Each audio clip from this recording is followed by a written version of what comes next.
Good evening, and thank you again for clicking on my channel. I just finished watching Backrooms, which is considered to be body horror, found footage, psychological, and supernatural horror. Um, I I honestly do not get this movie at all. It is very bizarre, not for me, and even just the way it ended, I'm like, what the fuck is this shit? What is this? So after a therapist patient disappears into a dimension beyond reality, she must venture into the unknown to save him. Um, it stars. I'm gonna murder his name, so I apologize in advance. Uh, Chittle, Chittle. Um, Elijibor. I am so sorry. So sorry. Renate Rennes, don't know who she is. I know who Mark Duplass is, um, but these other people, I don't know. But this is from Kane Parsons, wrote and directed this, as well as Will Sudik.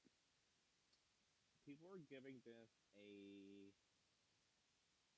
in between 7 and 8 on the scale as far as like rating it wise. Um, but for me personally, mm-mm. Even like when I watched the trailers and then people was like, "This looks like it could actually be a good movie." From what? What do we see? Just fucking rooms. Like you're gonna tell me just from seeing rooms, this is gonna be a good movie? Is that what you're telling me? Because I don't get it. I do not get it. Now, maybe like if we're supposed to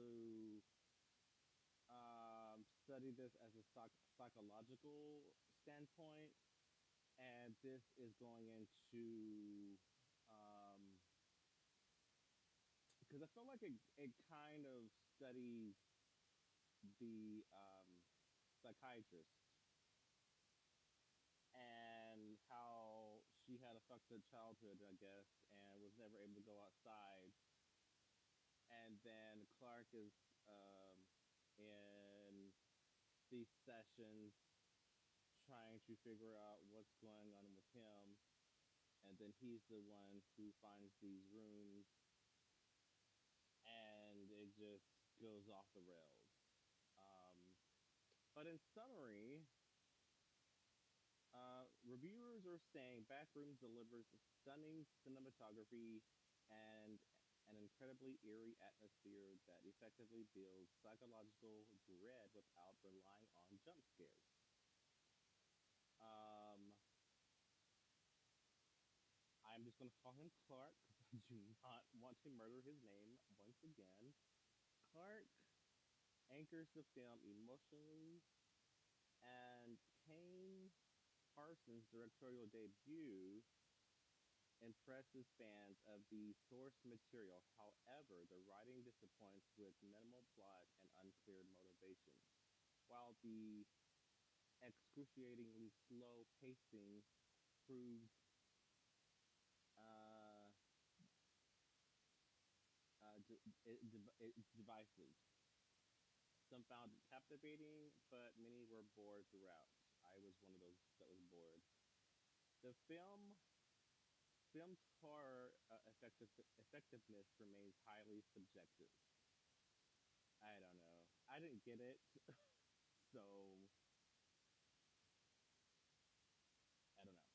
Anyway, um, let's read some reviews, shall we? This one gives it a 7 out of 10. Stunning visuals, messy story. This was my second time watching a horror movie in theaters, and I had high hopes for this film as I watched several backrooms videos in the internet. The first half is amazing, perfectly adapting the creepy mood and sound design of the YouTube series into the big screen. Visually, the movie looks incredible, using unique camera angles to keep the audience on edge. Unfortunately, the ending falls short because of the confusing flashbacks that mess with the storyline, while it has many Easter eggs that many fans will clear. I don't know anything about this backrooms bullshit, so I'm lost. But for people who have seen the online videos will likely have a hard time understanding. Yeah, that was me. I did not know what was going on. So I'm just watching it as a new person going in. This next one gives it a 5 out of 10. Good first half. After that, it's mid. I went into the back room pretty excited because of the concept has so much potential. Does it? But the movie ended up feeling really mid. Visually, it nailed the unsettling atmosphere at times, and some of the um, liminal space shots were genuinely creepy, but the story never fully came together. A lot of the tension relied more on loud moments and confusing scenes and the actual psychological horror. The characters also felt underdeveloped, which made it hard to care about what was happening. It's not terrible, but for a concept is as unique and disturbing as the backrooms. It felt like it played things way too safe and never reached the level of horror or creativity it could have had. Okay, so I'm gonna give this a really low score. Um, this one gives it a 9. Okay. Mm. 9 out of 10, a visually powerful new shape for a psychological horror. Backrooms is one of the most interesting horror films I've seen recently because it feels genuinely different. It does not simply repeat the usual formulas of modern horror, it expands the genre through psychological fear, liminal spaces, trauma, memory, and emotional collapse. What makes the film even more fascinating is its origin. It comes from a creepy pasta and from Kane Parsons' YouTube universe, which makes a project feel like a real generational shift.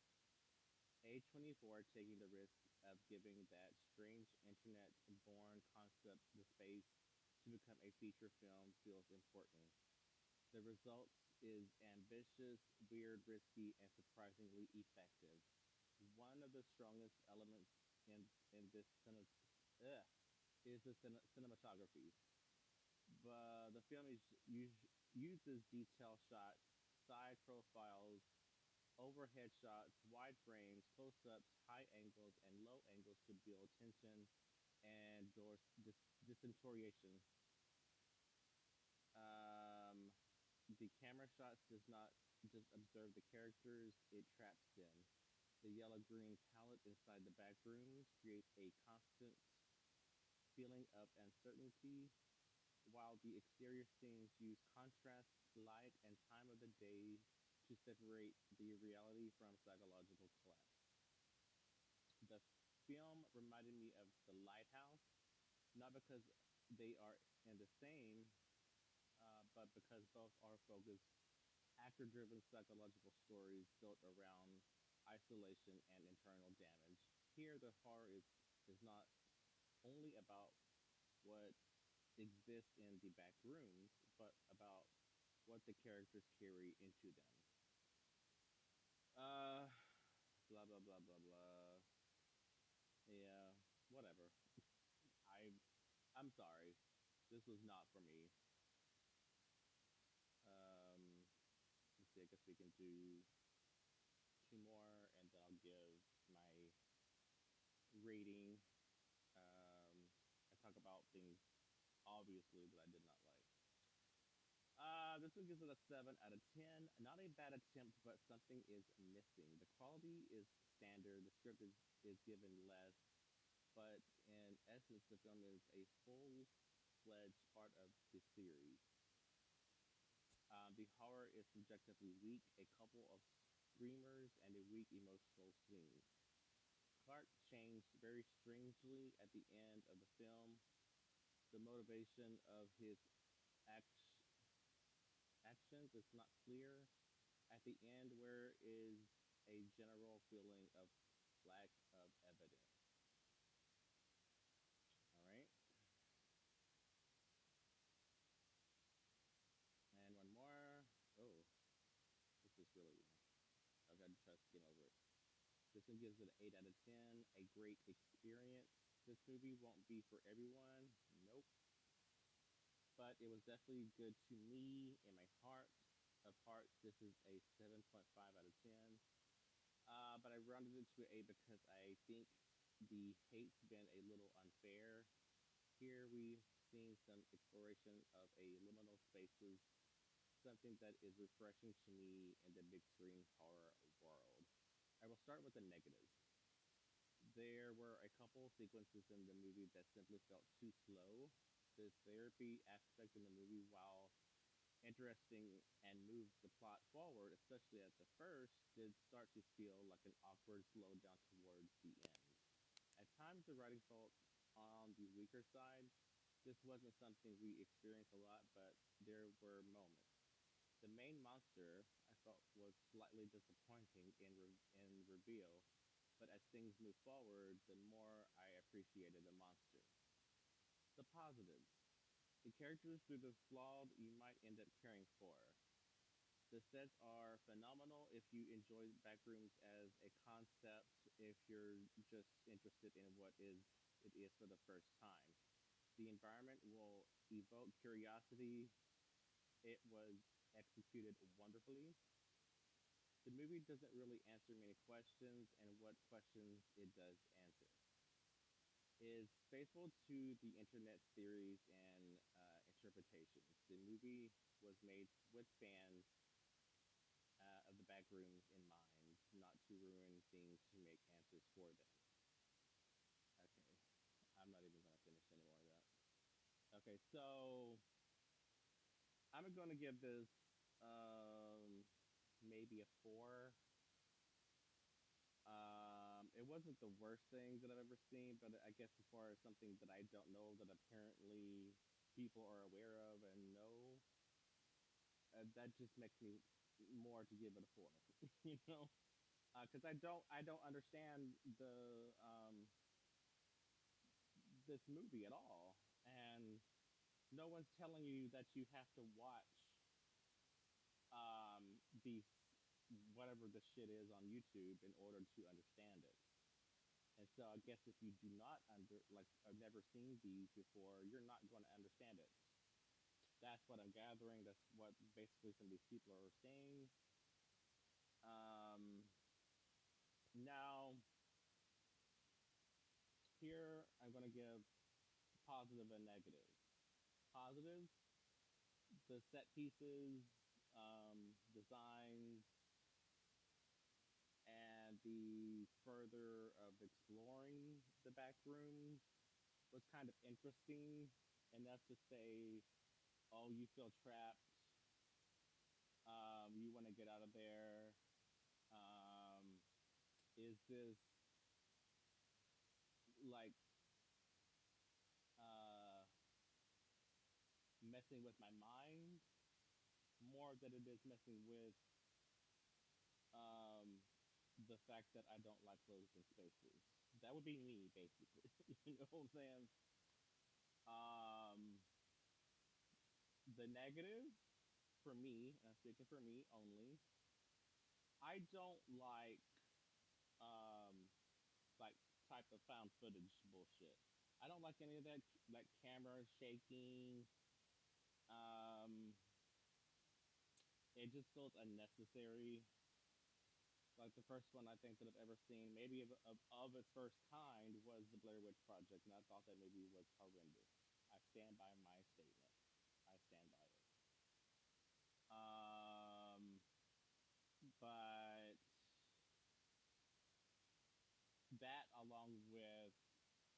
it's not telling you anything. It's not um, um, exploring too much. The writing is definitely weak. And again, if you don't know or familiar with this project of the back rooms, you're gonna really feel lost. So I stand by my rating. It was complete and utter garbage in my sense. Again, I've seen worse, but I give it a four. For again, for me not knowing what is going on. So on that note, I'm gonna take a little sippy sip of my water.